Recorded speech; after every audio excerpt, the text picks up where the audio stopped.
का किरदार बदबूदार किरदार है। हेमंत बिस्व शर्मा, ये 2 रुपए की भीख तेरे को देता हूँ मैं, लेता क्या तू बोल। पता नहीं ओवैसी कौन सा रिमार्क से मेरे ऑफेंडेड हुए। मैं तो मुसलमान का खिलाफ कुछ नहीं बोलता हूँ।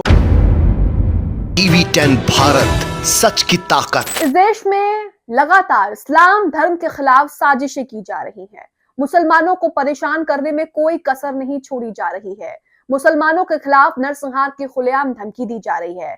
और ये सब अब सिर्फ कोई नफरती चिंटू या कुछ छुटपैया संगठन का काम नहीं रहा है, बल्कि जो सत्ता में बैठे नेता हैं, मुख्यमंत्री हैं, राजनेता हैं, सांसद हैं, वो मुसलमानों के खिलाफ खुले मंच से जो है वो नरसंहार का आह्वान करते हैं, धमकियां देते हैं, लगातार मुसलमानों को टारगेट करने की बात करते हैं। लेकिन उसके बावजूद भी इस्लाम धर्म एक ऐसा धर्म है और एक ऐसा इकलौता धर्म है पूरी दुनिया, पूरे विश्व में, जो तेजी से फैलने वाला धर्म है।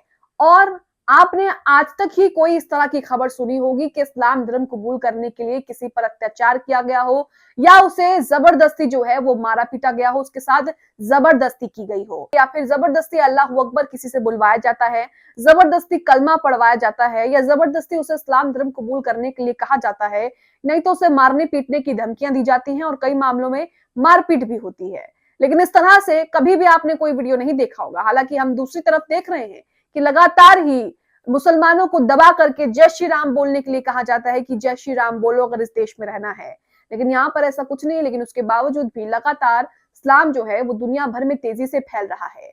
एक खबर आ रही है जिसमें एक फ्रांस की यहूदी पत्रकार ने इस्लाम धर्म कबूल कर लिया है। एक रैपर के भी इस्लाम धर्म कबूल करने की खबर आ रही है। तमाम खबरें हम आपको बताएंगे, लेकिन फ्रांस की ये यहूदी पत्रकार ने इस्लाम धर्म कबूल करने के पीछे जो वजह बताई है और जो कुछ कहा है और इस्लाम कबूल करने के बाद जो कहा है, वो जानकर और सुनकर आपको भी हैरानी हो जाएगी और इस्लाम धर्म की ताकत का अंदाजा हो जाएगा। नमस्कार, आदाब, आप देख रहे टीवी 10 भारत और मैं हूं आपके साथ मुनमुन रहमान। तो फ्रांस की एक यहूदी पत्रकार इस्लाम धर्म कबूल कर लेती है। फ्रांस की पत्रकार एप्स्टीन फाइल के मामलों की जांच कर रही थी। एप्स्टीन फाइल में जो भयानक और घिनौने राज सामने आए हैं उससे अब पूरी दुनिया ही वाकिफ हो गई है। फ्रांस पत्रकार का कहना है कि जब मैं इस पर रिसर्च कर रही थी तब मैंने देखा कि किस तरह से लोग जो हैं वो एक दूसरे के खून के प्यासे हो चुके हैं और लोग किस हद तक नीचे गिर सकते हैं। ये देखकर उनकी आंखें खुल गई, जिसके बाद उन्होंने इस्लाम धर्म कबूल कर लिया है। क्या वो कह रही हैं ये भी आपको बताएंगे। इससे पहले हमारी आपसे खास अपील है कि स्वतंत्र पत्रकारिता को लेकर आप हमें अपनी छोटी सी राशि देकर सहयोग दे सकते हैं। वीडियो में दिए गए इस QR कोड को आप स्कैन कर सकते हैं और हमें अपना सहयोग दे सकते हैं, ताकि ऐसे ही हम आपको निष्पक्ष खबरें दिखाते रहें। अब वो ट्वीट आपके सामने है जिसमें उन्होंने क्या कुछ कहा है, उनके बयान को दिखाया गया है।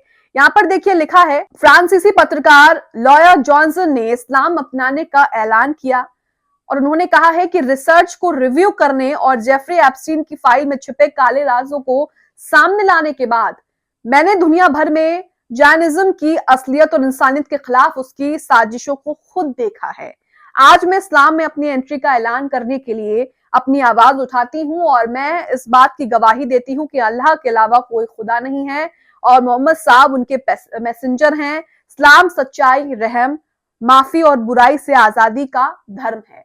तो ये फ्रांस की पत्रकार, यहूदी पत्रकार जिसका नाम लॉयर जॉनसन बताया जा रहा है, उसने इस्लाम धर्म कबूल करते हुए कहा है। और क्यों कबूल किया है ये भी आप समझ सकते हैं और देख सकते हैं।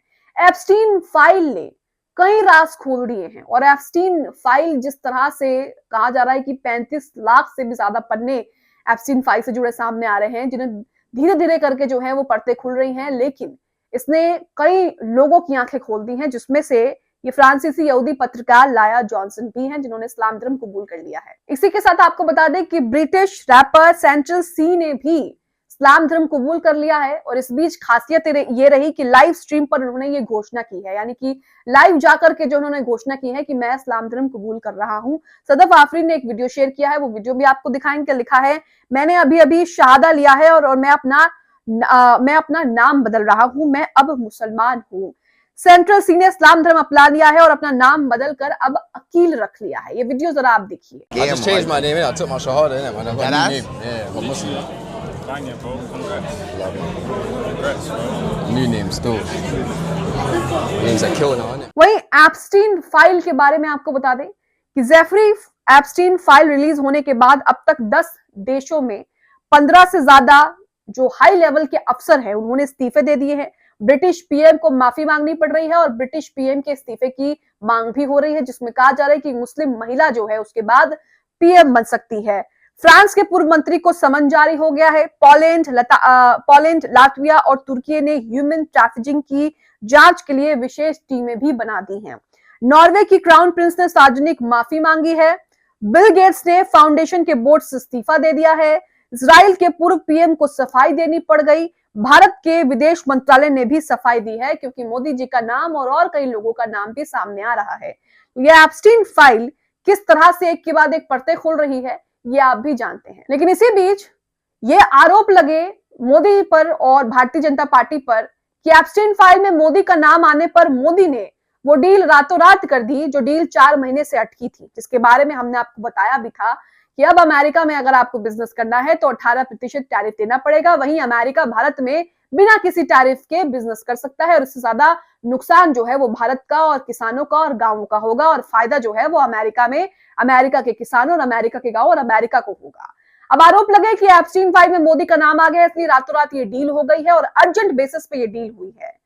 अब ट्रंप का एक बयान सामने आ रहा है और ये वीडियो सोशल मीडिया पर जमकर वायरल हो रहा है, जिसमें ट्रंप क्या कह रहा है आप भी सुनकर हैरान हो जाएंगे। हालांकि हैरानी वाली तो कोई बात नहीं है, लेकिन एक देश का नेता दूसरे देश के प्रधानमंत्री के लिए इस तरह की बात आखिरकार कैसे कर सकता है।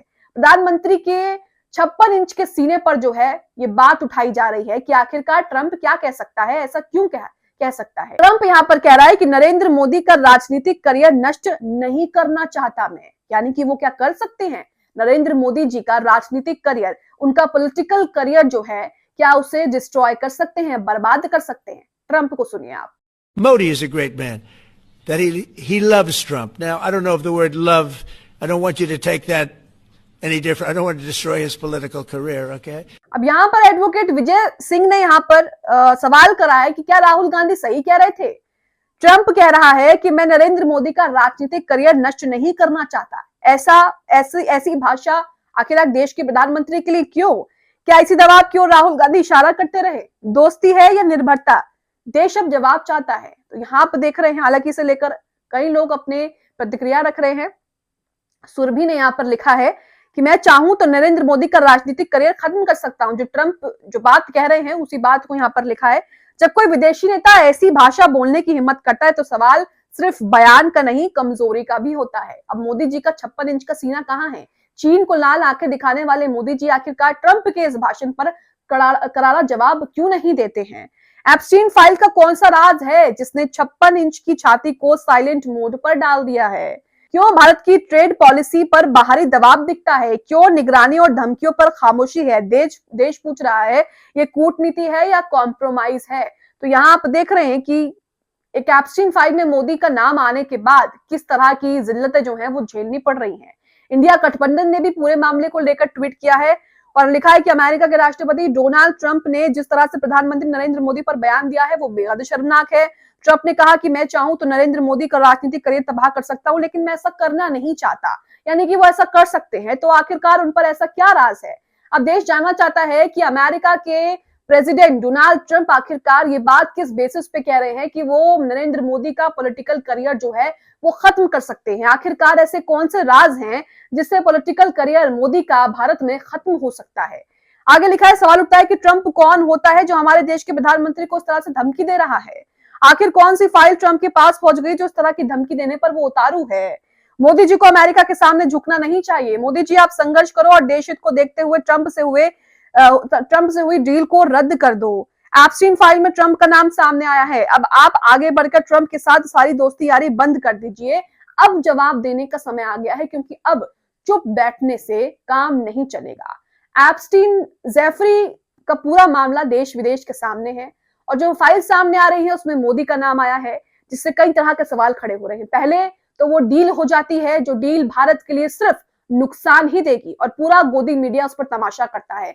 दूसरा, अब ट्रंप कह रहे हैं कि मैं पॉलिटिकल करियर नरेंद्र मोदी का तबाह कर सकता हूं, नष्ट कर सकता हूं, बर्बाद कर सकता हूं, लेकिन मैं ऐसा करूंगा नहीं। तो उनके पास ऐसे कौन से राज हैं जिस बेसिस पे वो इतना बड़ा बयान किसी देश के प्रधानमंत्री के लिए दे रहे हैं? और आखिरकार डोनाल्ड ट्रंप होते ही कौन है जो हमारे भारत आंतरिक मामलों में दखल दे या फिर भारत में कौन प्रधानमंत्री बनेगा या नहीं बनेगा, इस बात का फैसला करे। वहीं आपको बता दें कि ट्रंप के खिलाफ एप्स्टीन फाइल में नाम आने के बाद उनके खुद के देश में किस तरह से प्रदर्शन हो रहे हैं, ये आपको दिखाते हैं, देखिए वीडियो।